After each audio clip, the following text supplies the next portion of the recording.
This is Mose Wright. I am the uncle of Emmett Lewis Till. Sunday morning, about 2:30, someone called at the door. And he said, I want the boy that done all that talk. They marched him to the car, and they asked someone there, this is the right boy? And the answer was, he is.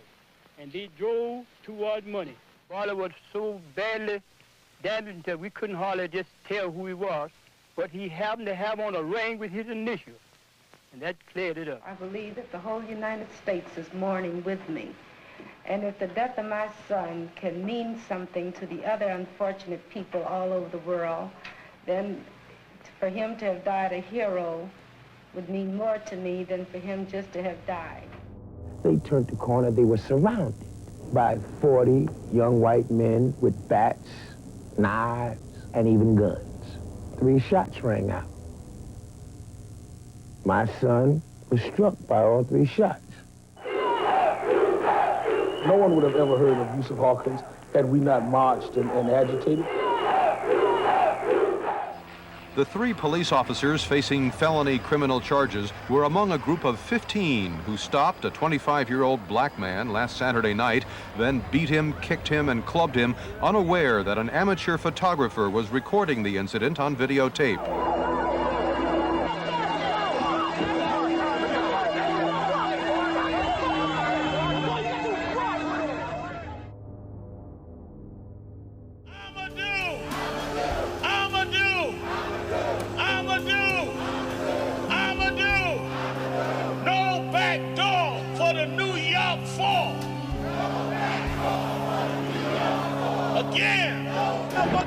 Murderers. They didn't let one person from the general public in. Not one person, because they knew what the they were going to do. And don't ask us to respect the police.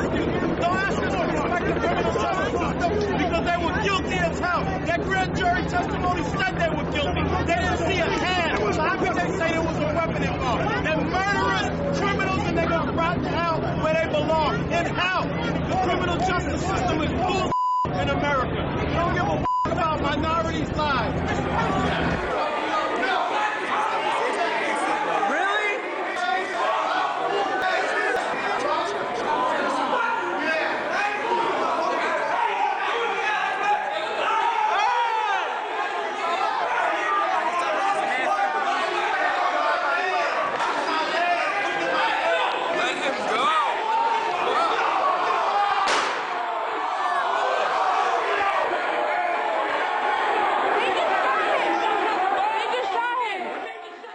This guy looks like he's up to no good, or he's on drugs or something. New tonight, a deadly shooting in Sanford. Police have the gun. They've got the shooter, but they have not arrested him. That's my son. He walked out the house to go to the store. He was going to the store. So you pull into the gas station. There's like a SUV next to us. Then the music starts. So I said, hey, would you guys mind turning that down? And they shut it off. And then the music comes back on. And I don't know if they're singing or what, but it's like they're saying, kill him. And this guy like goes down on the ground and comes up with something. And I said, you're not going to kill me, you son of a bitch. And I shot. State of Florida versus George Zimmerman. Verdict, we the jury find George Zimmerman not guilty. Don't touch me, please.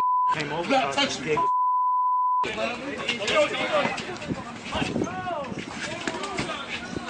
your hand behind your back. I can't breathe. I can't breathe.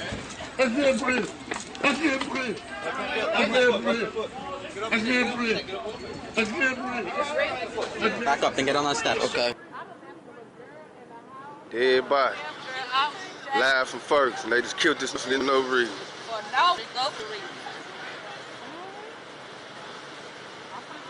The deadly police-involved shooting in a Brooklyn public housing complex is now under investigation. Police confirm a uniformed cop killed a 28-year-old man in a stairwell. After their exhaustive review of the evidence, the grand jury deliberated over 2 days, making their final decision.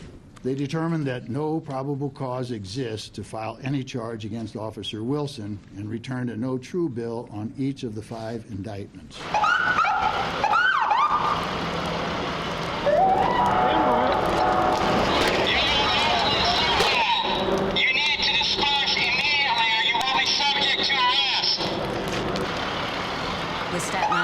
grand jury deciding not to indict an NYPD officer, Daniel Pantaleo, in the death of 43-year-old Eric Garner.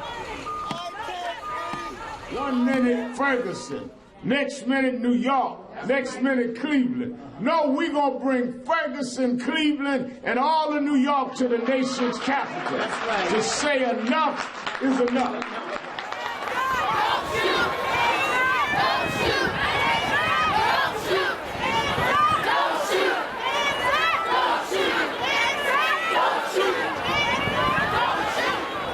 We've seen in Ferguson, Missouri, we've seen in Staten Island, where state grand juries have suspended the right of due process. And we come to Washington to call on this Congress and national government to do what was done before. We need national legislation and intervention to save us from state grand juries that say it's all right to choke people even on tape and you won't bring them to court.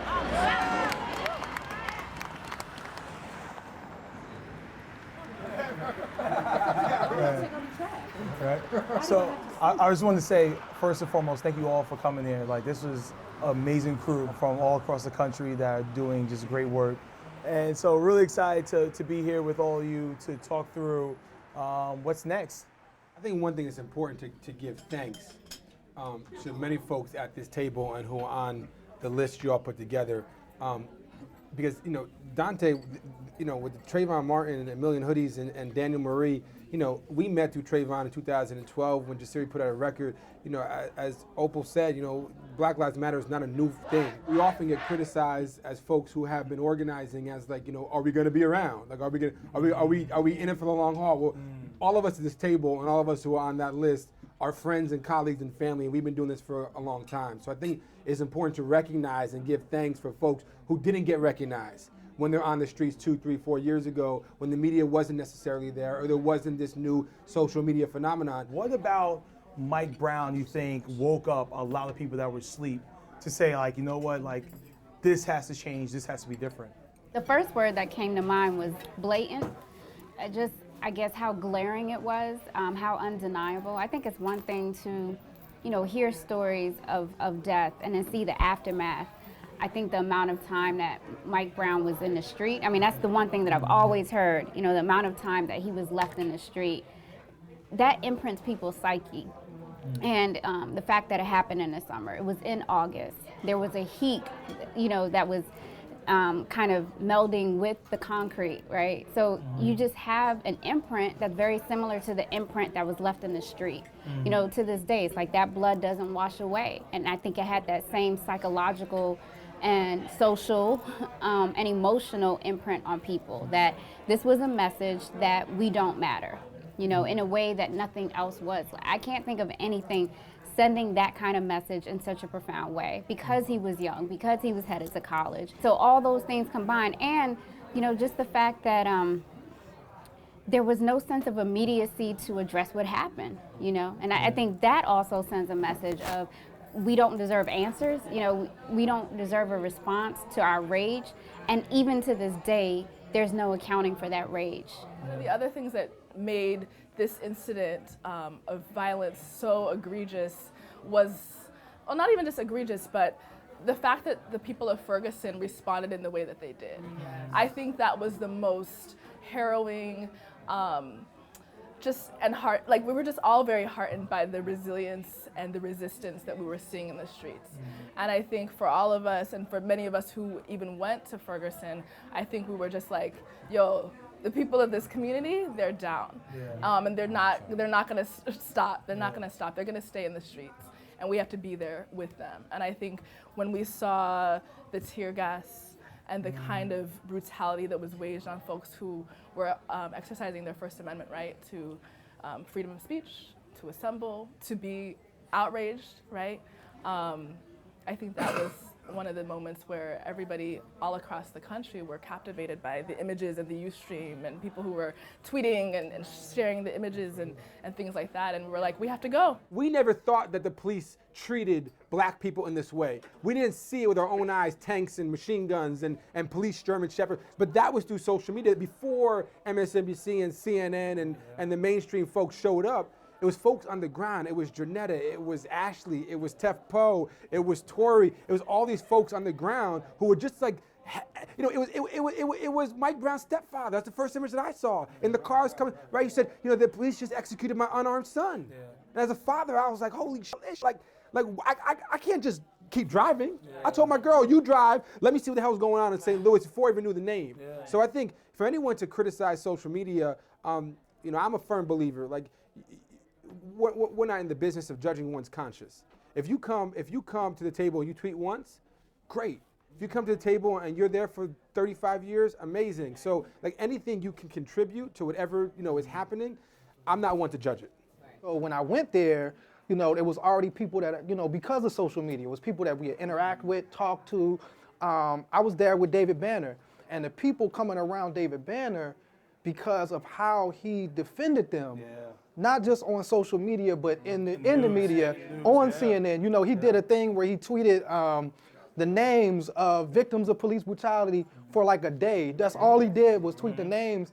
And so to me, it was really that powerful connection, man. And the last thing I'll say, just mentioning social media, when CNN and MSNBC did get there, or the Fox News, whoever, oftentimes they didn't give the real picture anyway. And so the beauty about social media is I don't need CNN no more. I don't need Don Lemon to misinterpret what's on the ground. I can go, just like you said, right to Netta's feed, and they're right there. They're providing video, they're providing pictures, they're providing commentary from people who actually care about our folks in our community that's real and personal with them. And so for me, I feel like if you went to Ferguson, especially during that time when people were really almost like in a war zone, you know, really, I don't want to say almost, like they were in a war zone. You were changed, like you understood that something had, you know, we had stepped over a line now, you know what I'm saying, where we always said war was being declared on us, but we actually saw an actual war being declared on us. And I feel like people that went, I mean, to me, I've never changed from that. And it caused me to say, I need to work harder. I need to do more, not just for those folks that put their lives on the line, but in my own community back in Pittsburgh.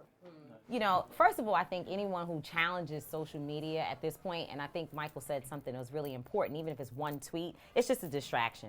Because it's people who want to try to discredit folks and say, you know, and really put that fear in your mind that if you're really not in it, you shouldn't be tweeting about it, you shouldn't be doing anything, because they really want them to fall to the wayside so that there is no continuance of the voice and the movement. That's really all it is. So we should never, ever even get caught up into that.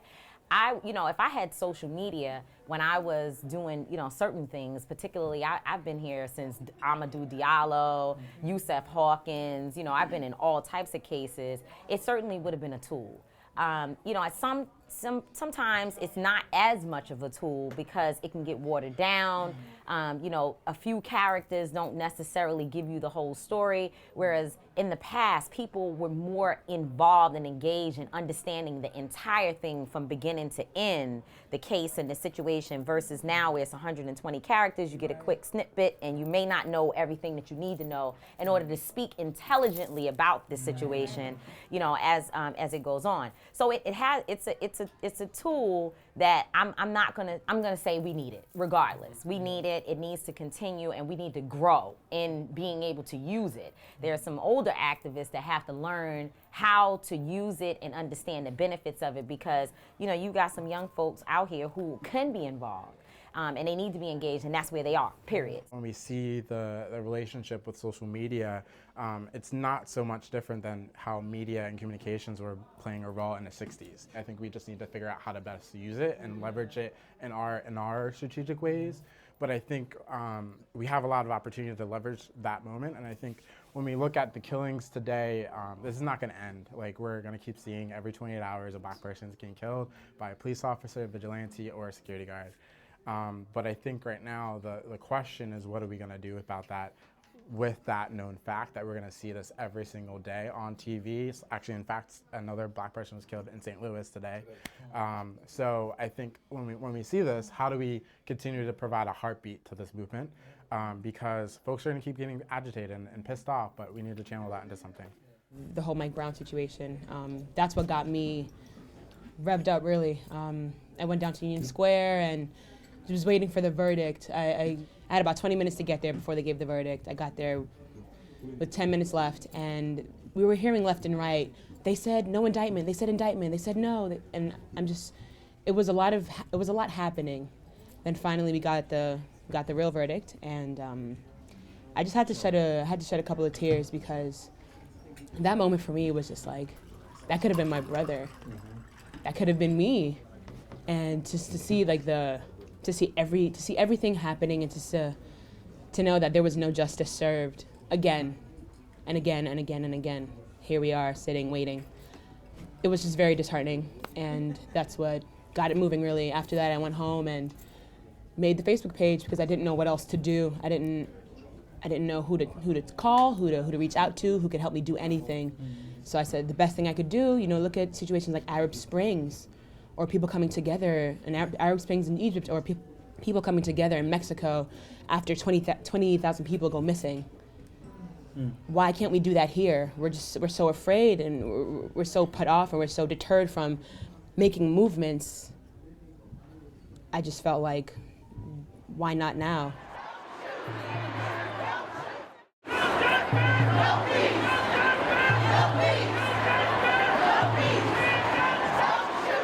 I want to go back to when you asked, how did this thing start, and what was the difference with Mike Brown? And we heard a couple people talk about Trayvon Martin. The reality is that it's not different. These young people have grown up watching this happen.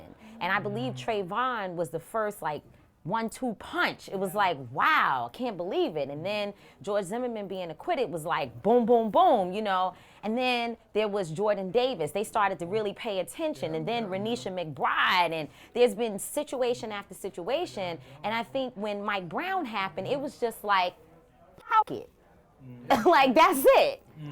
Too much. Enough is enough, and we got to do something. And I really have to give credit to those young people in Ferguson that said, it's going to start here with us, it's going to end here with us, enough is enough, and we're going to spread this thing across the nation. And the reality is that those young people who are living there, they're living in despair. So in their minds, nothing to lose. Hey, we had nothing to lose. We're going for it. We're going for it. And they went for it. And I'm happy they did, because it sparked a movement all over this nation. And the reality is, at this point, you can't turn us back. Like, we're tuned in, whether it be social media, whether it be on TV, or just in the conversations that we're having every day. We're tuned in, and we're going to make a change. We have the responsibility. You talk about Black History Month. It's not history. It's absolutely right now, and we're making the history that people will see in years to come. I would even start with Oscar Grant. Actually, I think that was the moment when we started to see folks really get pissed off about what was going on. A lot of folks also try to compare Trayvon with all. I mean, they're important. Their stories need to be lifted up in individual ways, and it's important to draw that. But also, I think what we're seeing, the difference between Trayvon and Jordan Davis and Mike Brown and Eric Gardner, is this idea of state violence. And I think for a lot of folks, this is a new concept. And it's a new concept for folks that might not have ever necessarily seen police violence in this way.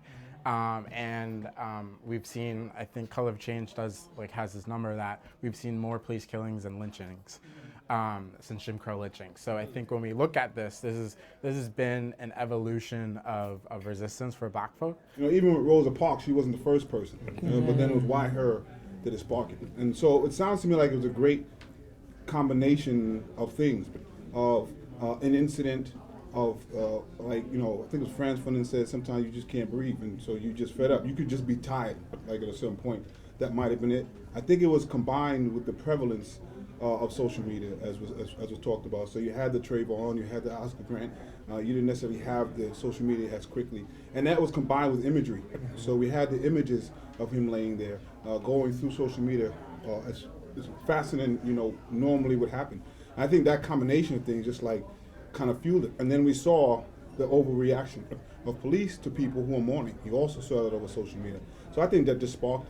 And then it got fueled by the Eric Garner verdict over here in New York. So all that fueled. And as was mentioned in the 60s, people didn't believe what people were saying until they saw it on TV, until they saw the dogs. And so some people didn't believe it until they saw Bloody Sunday. Bloody Sunday. But they didn't believe it until they saw Michael Brown on the thing. They didn't believe it. They saw the guy talking about, he got punched, but he had no marks on his face. They didn't believe it that, somebody's gonna get something for Eric Gardner.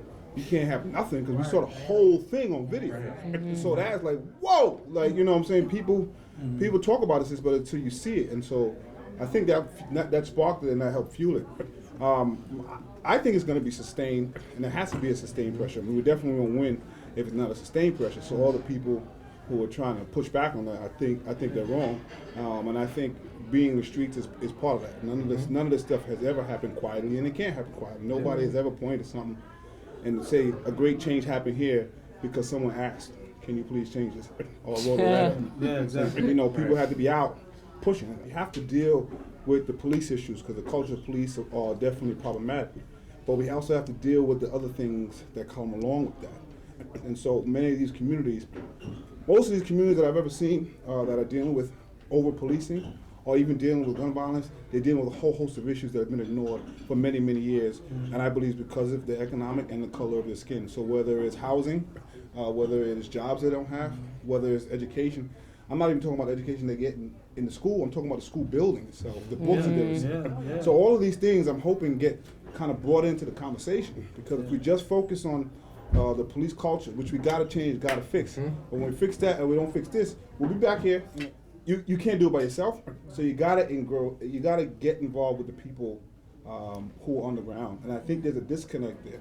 When people get in office, oftentimes they're not from the community. One of the things that you said earlier really just resonated with me, and you basically were alluding to the fact that there are root causes going on. There are things that are at play. There's criminalization of our communities that's actually a problem. There's rampant poverty in our communities, and there are systems that are operating and that are keeping us oppressed, right? And so the issue of policing is, on top of that, right? So I really appreciated that you raised that, and I think, so you're talking about the strategy that maybe elected officials need to take, but I think as a movement, we also have to make a commitment to dealing with the root causes. My hope is that, because we're holding police departments accountable, but we got to hold education departments accountable. We got to hold the housing departments accountable.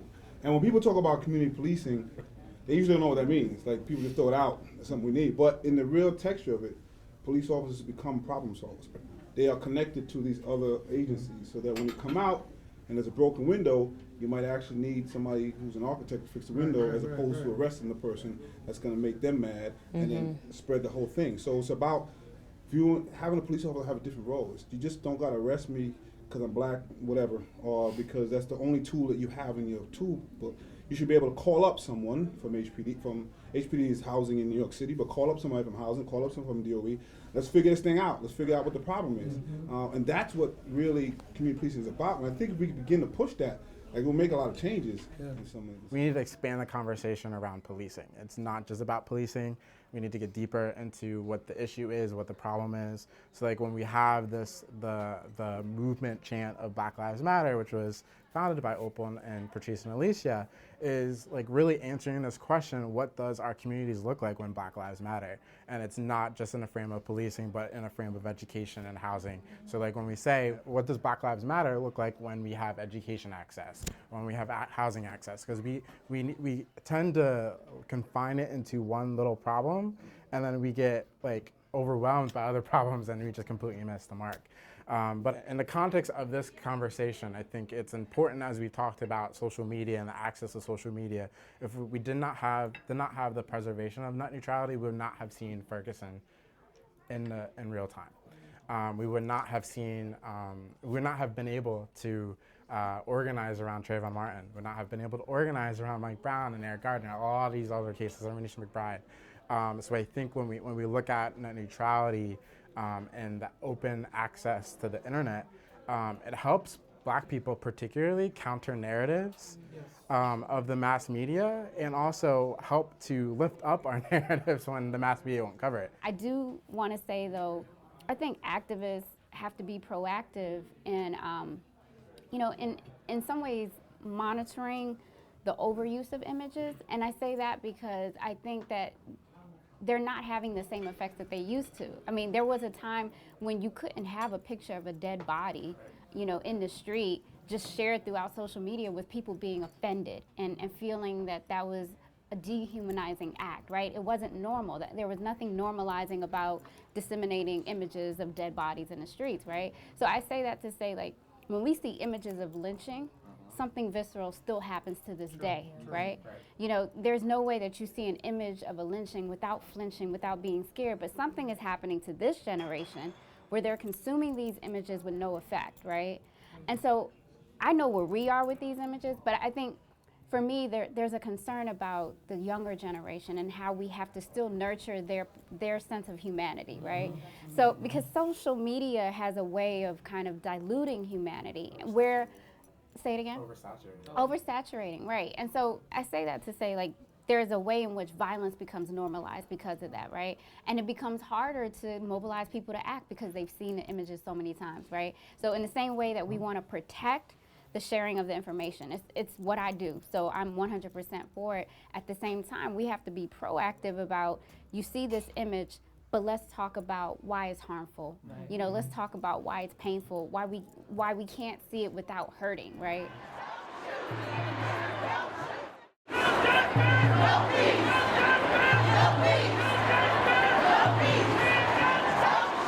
know, because of the work of people at this table, LeBron James puts on a "I Can't Breathe" T-shirt. We're winning. You know what I'm saying? Because of the movement on the ground. You know, if you got an album coming out, you know what I'm saying, whether you Kendrick Lamar or Nicki Minaj, like, you're being asked, what about Ferguson? What about black people in the streets? What's happening? You know what I'm saying? You know, you Oprah and you got Selma coming out. You're being asked about that because the people on the ground have created, you know, a movement that has reached the heights. The problem is, what he's saying, what are we defining as winning? And so that will change how people feel about the hope. Now, if we say at the end of this, it's going to be easier. Being black is going to be the same as being white in America. That's not going to happen next year. So if you're building people's hope up, I mean, okay. If you're building people's hope up for that, that's not what it is. But if you're building for the hope of what he's talking about, to have somebody, like, we can talk about Black Lives Matter and people know exactly what that means. That's a win to me. A win to me will be getting people the conversation to expand, so it's not just policing, so that it's housing, education, all those things. That to me is a win. So if people start talking about that on a national level and then linking that, change comes from that. And so that's a win for me. So if we can build a hope on what's actually happening, I think it's better than saying you're gonna march today and then it's gonna be all good in a year. And that will mess with people's hope, because it's like, yeah, it didn't happen, it's next year. People are beginning to raise a number of issues, and so even with this Black Futures Month, what we're doing is actually asking different Black leaders to really share their vision of what does Black Lives Matter look like when we deal with the HIV/AIDS crisis in our communities. What does Black Lives Matter really look like when you're dealing with differently abled or disabled community members in the Black community? What does that look like for their lives? What's the quality of their life? What does that look like for trans, queer? Like, all of our lives matter. And so I think that's a really hopeful sign that I've seen. And so that's something that's been very intentional for the Black Lives Matter movement and for our leadership. But, you know, myself, Patrice, Alicia, we all have, you know, various identities, and we're bringing that to the work that we're doing. And so that, to me, I think is a really important distinction, I think, from historically until now. We're saying, let's foreground this movement and truly who we are. And let's not actually leave anybody out. No one behind. No one's going to get thrown under the bus. You're formally incarcerated. You actually have a seat at this table, too. You matter. Your life matters. And so that, for me, is the real hopeful kind of mark for this. Been in a constant state of trauma. Yeah. And, like, we have not been able to take a break. We're not getting the opportunity to really take a moment to move past or heal, really heal. That's the word I want to use, heal. Right. We're not getting the opportunity to heal. And I think it's very important for us to just get that chance. When we look at trauma and when we look at Ferguson, I think we now that the media has gone, I think we do the folks in Ferguson a disservice by not paying attention too much to them anymore, because they're in a constant state of trauma and they're still in the same environment and community and the conditions that got them there, and they have nowhere else to go.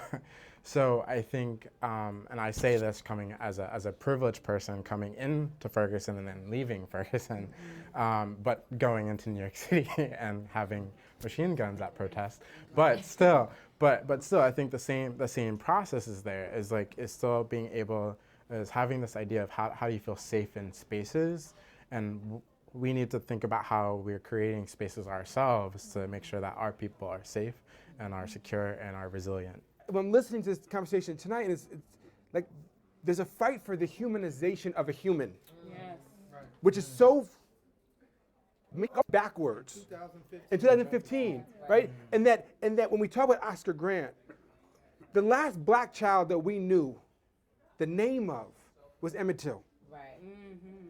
And then Oscar, and then Trayvon. And so when you say we're not going to stop, when you listed the names, and there won't be a black child in America who we don't know their name when they're killed. And that to me is powerful, and that happened because of people who decided that you will no longer just treat us as statistics, and we will make sure you look us in the face and recognize us as human beings. These are Americans it's happening to, right? So these people, Kai Gurley, American, Mike Brown, American, Eric Garner, American. That's one. And then sometimes people, the question is, how do we get rid of racism? And for me, it's all I just want to get people to know it exists. Before I get to that other part, because I can't even fix it I got to tell you that it exists, which is kind of frustrating and annoying. It's just way too hard to be black in 2015. Looking at any statistic, you look at any statistic, black people are short-shrifted, and we need to fix this racist systemic system that's been there from the birth of the nation. I think it was Condoleezza Rice that said there's a inescapable birth defect. Now, I was shocked. Condoleezza Rice. She said it. I was like, whoa. I looked at her a little differently real quick. I was like, whoa. She said it's you can't escape that birth defect. And so that birth defect is here. And what it's saying, let's fix that structure. Yes, I need to be personally responsible. I want the people, black and brown folks, to be just as personally responsible as other folks. But we just have to acknowledge that there's a system and a systematic issue there that we got to tweak that some people don't have. So Michael's mom probably didn't get the Little Black Book by Carol Taylor that I got from my mom to tell me how to survive a police encounter. That's just a conversation that doesn't happen. And so just kind of believe people before you see Eric Garner get choked out and nothing happens. And so that will make the conversation a little easier. So we were also listening to folks in the community saying, well, we knew that was going to happen. We knew we were going to get a non-indictment. We knew there wasn't going to be a guilty verdict. We knew. And we were like, that's not okay. Right. It's not okay to not be upset. I was it's sure not okay. that in Eric Garner, we were going to get an indictment. I wasn't worried about that. Right. I thought I was going to be arguing about something that we got. Right. I didn't know nothing. Right. Just straight up. And I think that was very enraging. But I think what many of us are doing now is like, okay, well, we don't actually need just one indictment. We actually need to indict the system. And that's what we've done, right? And the entire system is guilty. That's exactly right. To take it back to Ferguson, this what makes Ferguson so special, because it was young men and women your son's age, your brother's age, that, stood up and basically said enough's enough. And it wasn't, there wasn't no organization there on the ground that trained them. They didn't have the best of manners, you know what I'm saying? They definitely wasn't talking no yes sir boss, no sir boss. They were in the cops' face, saying move, get out the way to the cops, you know what I'm saying? Without a badge, you a and a half in the cops' face, you see what I'm saying? And have become politicized, you know what I'm saying? Now, and so to me, that's what I think the beauty of what's happening is, because when Trayvon was killed, you saw a group of young people become politicized. Right. Ferguson, you see a group of young people. So to me, it's happening. Now, you see artists now stepping to the forefront, hip hop artists now making music, because, one of the things that, I was just talking with Reverend Yearwood, the Hip Hop Caucus, you know what I'm saying? He always says, when the movement is strong, the music is strong. When the movement is weak, the music is weak. And so now that the movement is strong, right?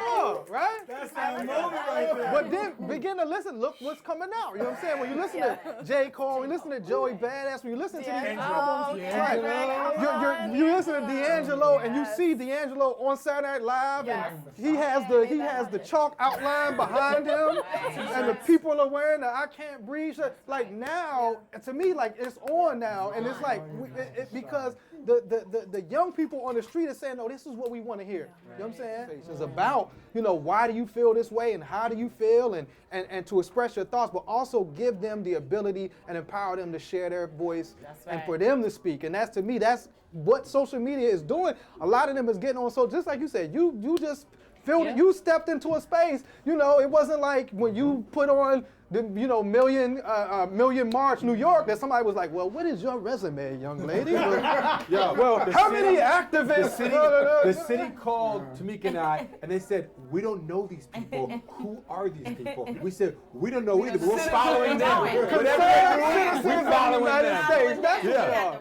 what I'm saying? Yeah. They're the new leaders. You know That's what I'm saying? right. Oprah, take notice.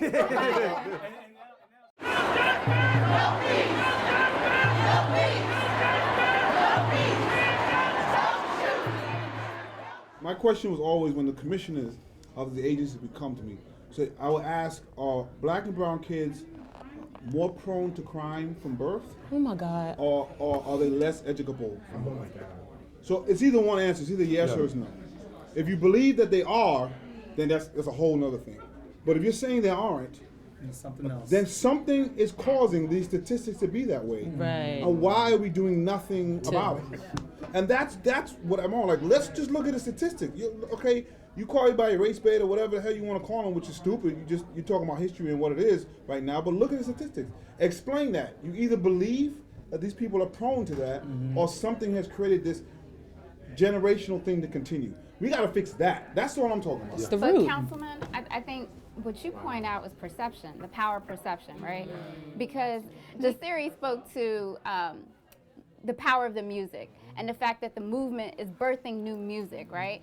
And you're speaking to perception and how perception is leading so many people to now think that we are inherently born into criminality. There's something deviant about us. If you put the two together, that's the work that I do, which is the power of media and imaging, right? The reason I'm in media, the reason I started my own outlet is because there are masses and masses of corporations and conglomerates that control how millions of people think about African Americans, and those have systemic effects. They have structural effects. Grand juries are shaped by those perceptions. The decisions that they make about whether or not Eric Garner should be, killed for Lucy is based on perceptions they have about black men. So I'm bringing that up to say that what we do not control is the power of imaging of the African American community. And I think that's the power that an artist like Jasiri has. But what do we do in terms of instilling the power of image making in a new generation, right? So where are the young people who are not only blogging? I mean, clearly I support blogging, but I think there's a way in which they need to be taught how to be agents of creativity and imagination, and how to create things that change the perception of black people, that then change the decisions that are made in juries and systems. So I don't know if this movement has thought enough about the power of imagination, the power of artivism, the power of creativity. And a lot of it has been strategic in many ways. What is the strategy to breaking down the system and indicting the system? But part of that has to be instilling in them a space to just really be radically creative, right? I know that work is being done at a local level, but I love to see it at a national level. And I think some people are doing them. I would say the Dream Defenders are very good at utilizing imagery. It's funny because our program came out of a study in Pittsburgh called Portraits and Portrayals by the Heinz Foundation, and basically they study how local media covers black men. 86% of the time it was crime, and if you add sports, it was 96% of the time. So the only time black men were being seen in any type of local media in Pittsburgh was crime and sports, and I'm sure that's a national piece as well. I think there is a wrong criticism of celebrity and artists in the current movement today. And I think that there is a misinterpretation of what happened in the 50s and 60s. Mr. Belafonte, Harry Belafonte, was the first artist to ever go platinum in the history of music. Yes. So Harry Belafonte was not some underground artist who no one knew about. He was the biggest artist on the planet at that time in the civil rights movement. He would make a record, fund the movement. King would say, I'm out of money. John Lewis said, I'm out of money. Belafonte said, I'm going on tour. Me and Sidney Poitier, we're going to fly to Mississippi with $70,000 in cash. We're going to give Snick $70,000 in cash. At the March on Washington, Belafonte charters a plane with Marlon Brando, Charlton Heston out of all people, Joan Baez, Bob Dylan, the biggest stars in the planet come to the March on and perform. Mahalia Jackson, Odessa, and perform, right? Peter, Paul, and Mary. So King knew, and they knew in the 60s and the 50s that they needed celebrity even then to get their message out. So today we have, so many people. We want to say, well, why didn't this person do that? But we have so many who are. Jared Jack wore Black History Years instead of Black History Month T-shirt. No one asked him to do that. No one gave. He made it himself. Basketball player in the NBA, right? So there's so many folks. J. Cole went to Ferguson on his own just to feel it. Kanye came with us to Occupy Wall Street just to feel it. So I think that we have to elevate the folks that we love and shine and put lights on them and shine lights on them and celebrate their work and say we appreciate that. We want more of that. Yeah. While we celebrate, we also have to challenge, right? Because there are some artists who've done absolutely nothing and they make money off of the negative stuff that they spew into the minds of our young people, and that has to be addressed, right? So I'm not gonna call them out. Like, as artists, we have a responsibility to do something different. And so I have an issue, a real serious issue, with people who are walking around acting like this stuff is not going on around them, but they're making money off of the young people who are dying in the streets. That's right. It's a saying that, which was powerful, the music and the movement go together. But I think it's more of the radio playing and people playing it more, because I think there's always been artists, J-Live, Dead Prez, people who were doing this, it's just not catching it. Right. It's not on the radio, it's not. But now the movement is pushing it to the forefront. And people are saying, okay, I'm gonna listen, I'm gonna pump this. And there's always been I even hear people, I'm shocked when they're playing the old school rap. Young cats know about what was going on in the 90s, because some of the music now is not necessarily all they want to hear. Sometimes negativity is bad, but sometimes you want to hear a little bit of that, right? But back then you could hear a mixture of things going on. You don't hear it now. But I think the movement now is pushing some of these things that we want to hear that are a little bit more helpful to the forefront, and the people are now saying. I think you make a good point, because it's like balance. Like, your life experience isn't all good and all bad. You know what I'm saying? And so, but if the only image or music or thing revolving around black people that we see, you know what I'm saying, is just that one singular story, then we're just going to be stuck. We're going to be continually criminalized and put in that position. So, like, that's where you get your money from talking about all the negativity. And when you try to put positive music out there, we're not listening to it. And it's the same thing like reality TV. When you try to go argue with these networks about why are y'all putting that, they say y'all not playing the other stuff because y'all don't watch it. Like, we're the issue. We are the issue of at the center of every problem we have. We can fix it. Wait, I'm sorry. But she said, yes, we are part of it, but hold on. If you went on TV and only showed pornography, that's what people want to go. That's true. Okay. That's true. It's true, but it's true. It does. And trust me, I could go to the fact that you can only use certain words and certain. So we are part of the problem. But we are part of the problem. But to be honest, and the reason why I say that is because we have the ability to say, just like we are mad at the police, we're gonna shut this down also, and we somehow think that that's okay, and it's not.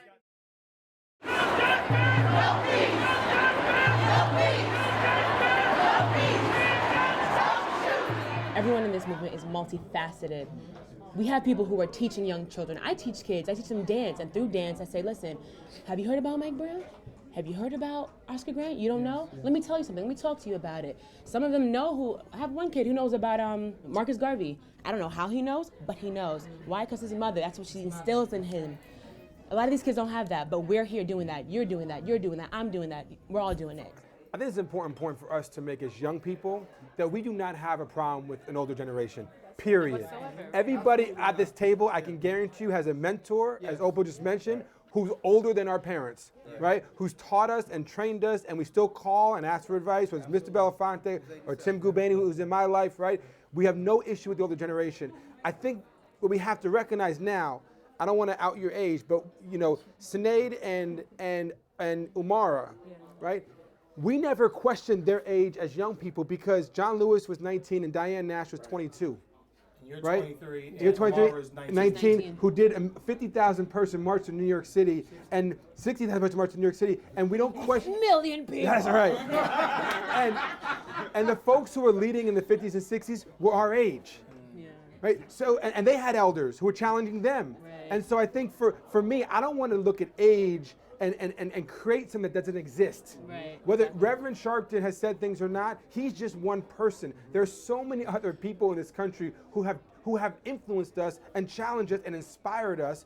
And I've never seen an issue with a young organizer, with an older person come in and say, we don't want to listen to you because you're too old. No, you have knowledge and wisdom to bestow upon me that I want to utilize for how I've lived and how I've developed. Overall, it has largely been about strategy. And it's okay to have different strategies, and it's okay to have different roles in the movement. You just have to understand what your role is and stay in your lane. And I think that we get too bogged down to like, this is what the media wants us to talk about, and going back to earlier points, like the media is paid by the corporation, so they're driving this conversation because they don't want this movement to succeed. So I think overall we need to like think about who are their targets and keep focusing on that. We have to honor the sacrifices that have been made. I think that we have to create a space where we can challenge, you know, those leaders. I do also want us to look at how leaders are made, right? So leaders are not being made in the same way that they used to. And recently I posted on Facebook about a simmering process that used to happen in leadership where you would put all the pieces together and it would have time to kind of cook up. You wouldn't boil it and put it out there too early where it was mushy and it had no substance, right? So there's a fear that I have that leaders are being made too fast, okay? And when leadership is being made fast, there's no sacrifice, there's no scarring, there's no embedding of pain. There's certain things that have to go into leadership that will sustain it. Leadership is not all popularity, it is not all fun, and there are scars that have been endured by the Jesse Jacksons and Al Sharptons of the world that the new ones that are being birthed have not yet experienced, right? And so I honor those scars in the same way that I honor the social media space that births leaders overnight, right? I'm one of the people who, yes, was birthed through cultivating my own media platform, but I worked all of my 20s in grassroots Anacostia, Southeast DC, when nobody knew my name, in a basement, doing things behind the shadow of a leader, right, and another leader. So part of my gifting to this generation is to invite them to know that there is a season and a time for everything, right? And do not rush your time. Do not rush your time. Some things have to be made through pain and not just through the glamour of lights as we have here today.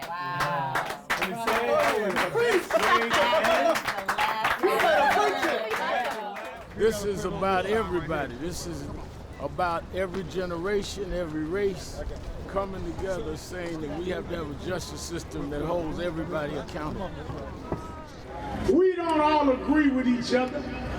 We don't all have the same tactics, but we have the same goal. That's right. And that is equal protection under the law. Right. That's right. And that's not black against white.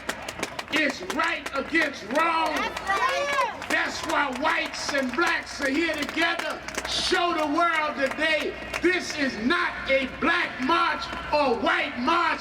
This is an American march for the rights of American people.